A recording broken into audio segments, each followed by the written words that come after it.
Assalamualaikum warahmatullahi wabarakatuh. Alhamdulillah kita bisa bertemu lagi di kandang reyod, tentunya di channel Peternak Desa.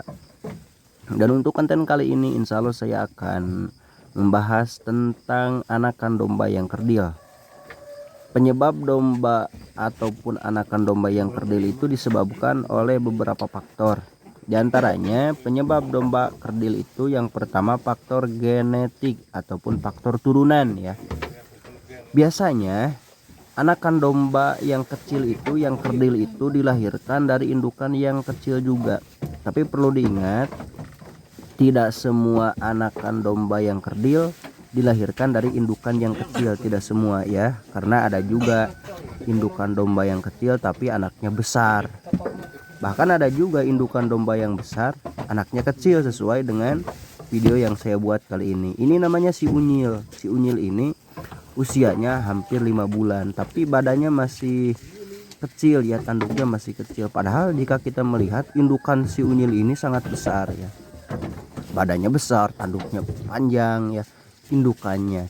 Itu tidak menentukan ya, tidak menentukan. Berarti indukan si unyil ini genetiknya itu tidak bagus ya, tidak bagus. Maka dari itu kita selaku peternak harus bisa memilah dan memilih bibit yang bagus, karena bibit itu akan menentukan keberhasilan kita di dalam beternak. Kita akan menghasilkan domba-domba yang berkualitas, domba-domba yang bagus ketika kita memiliki bibit yang bagus ya.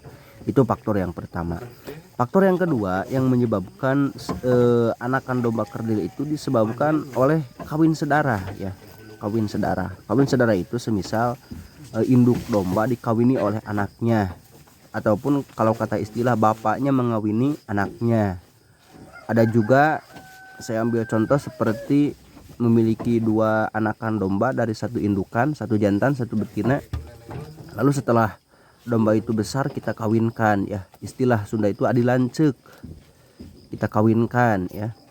Nah, itu namanya kawin sedara. Kita harus berhati-hati ya selaku peternak, harus berhati-hati dalam mengawinkan domba.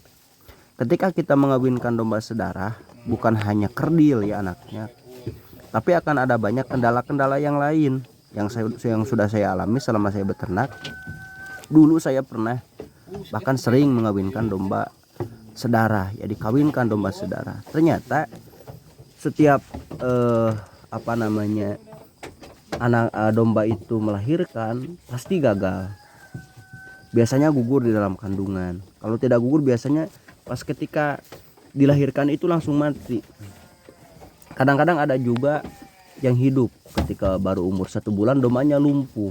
Kadang-kadang mudah juga terserang penyakit. Dan yang terakhir biasanya kalaupun hidup ya domba itu ketika dikawinkan sedara, kalaupun hidup itu akan kerdil ya, tidak akan besar.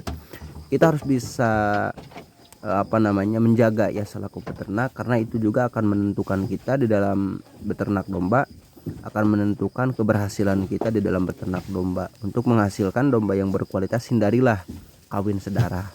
Itu yang faktor yang kedua. Faktor yang ketiga yang menyebabkan domba kerdil itu adalah faktor pakan ya. Pakan itu harus pakan yang bagus ya, pakan-pakan yang mengandung nutrisi yang baik untuk domba, agar kita menghasilkan domba yang gemuk, agar kita menghasilkan domba yang bagus pula ya. Kita harus menyiapkan ada pakan pokok, ada pakan tambahan.